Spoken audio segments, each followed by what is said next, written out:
السلام عليكم. تعالوا النهاردة نعمل كيكة سهلة وبسيطة واقتصادية جدا جدا وبدون بيض. كيكة شوكولاتة غرقانة شوكولاتة، طعمها في منتهى الجمال. بس قبل ما نبدأ تعالوا نصلي على رسولنا الكريم، اللهم صل وسلم وبارك على سيدنا محمد وعلى آله وصحبه أجمعين، ونقول بسم الله.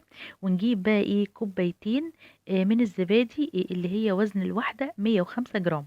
تمام، يعني عندنا 200 جرام من الزبادي البلدي، يبقى طعمها جميل جدا جدا في الكيكات. هننزل عليها بنص كوباية من السكر الخشن. لو عايزة تستخدمي سكر بودر استخدمي كوباية الا ربع. هنستخدم بقى كيس من الفانيليا، وهنبتدي بقى ندوب السكر في الزبادي اللي عندنا. هنفضل نقلب نقلب كده بسرعة بسرعة لحد لما نتأكد ان السكر اللي عندنا داب بالشكل ده. وهنبتدي نضيف بقى تلت كوباية من الزيت النباتي. ممكن نستخدم زبدة، طبعا ممكن نستخدم زيت على زبدة.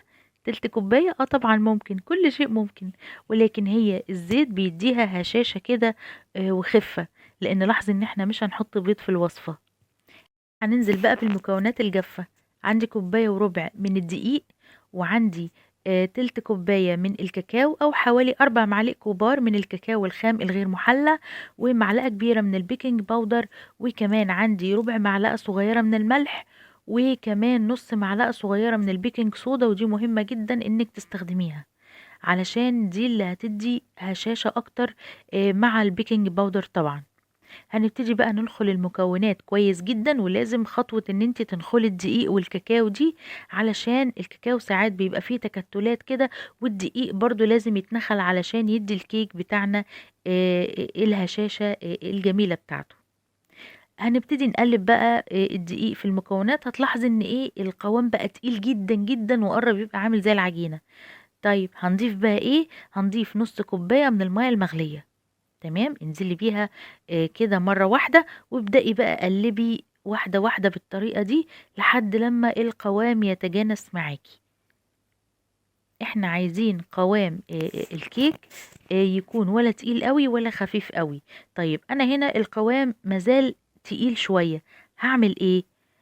طبعا ده بيرجع لاختلاف نوع الدقيق اللي عندي غير الدقيق اللي عندك، فطبعا انواع الدقيق بتختلف، فعشان كده هنضيف كمان معلقتين من المية السخنة. تمام، وهنبتدي نقلب كويس قوي لحد لما نوصل للقوام ده. شايفين قوام كده وسط، ولا تقيل قوي ولا خفيف قوي.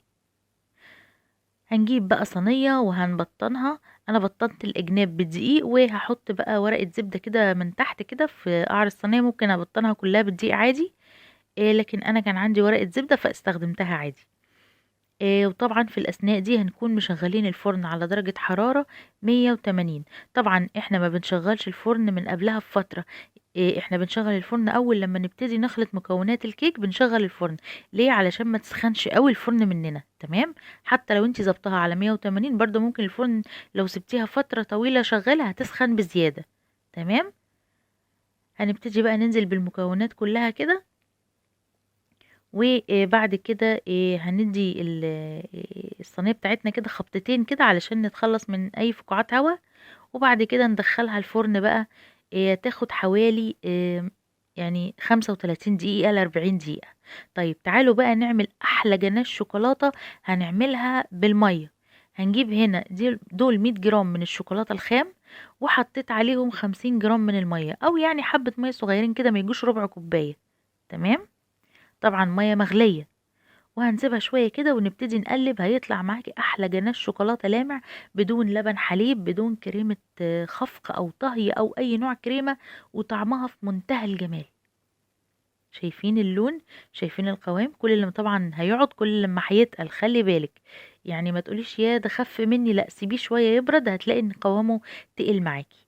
هنا الصينية طلعت معايا بعد حوالي 35 دقيقة. هنختبرها من نص الصينية. لما نيجي نختبر الكيك نحط الخلة في نص الصينية. تمام، علشان نص الصينية ده آخر جزء بيستوي. فلو طلعت الخلة نظيفة مفيهاش أي يعني مش ملزقة كده، مفيش أي كيك فيها، يبقى كده الكيك اللي عندي استوت.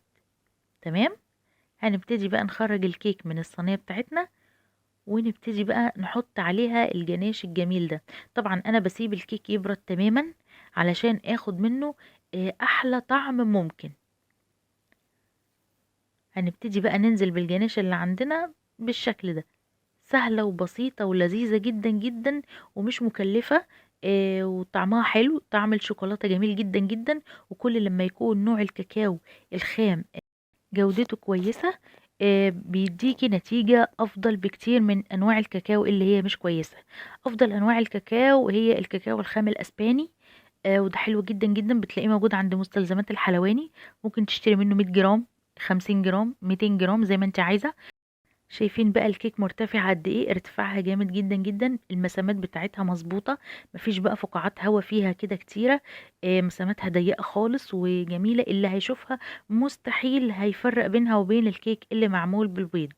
تمام. عايزة اقول لكم ان السر اللي بيخلي الكيك ينفش مش البيض اطلاقا، لا ده السكر يا جماعة. كمية السكر اللي موجودة في الكيك هي دي اللي بتخلي الكيك ينفش معاكي.